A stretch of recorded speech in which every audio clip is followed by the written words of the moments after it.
Ako to bude s našim dôchodkom? Rozmýšľali ste nad tým niekedy?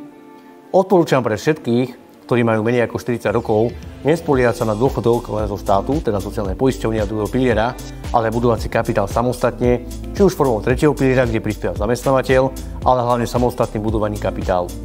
A ako to teraz vyzerá v praxi? Ak by ste chceli mať k dôchodku od štátu ďalších plus 500 eur mesačne, potrebujete mať nasporený kapitál 83 000 eur.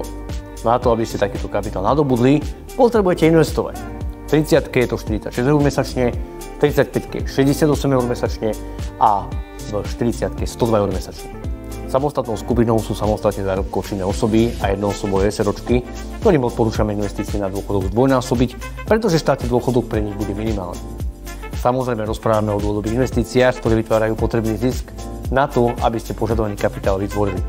Verím, že vám tieto informácie pomôžu na ceste k dostatočnému kapitálu na dôchodok. Ďakujeme za sledovanie, like a odber a nezabúdajte, peniaze sú čas.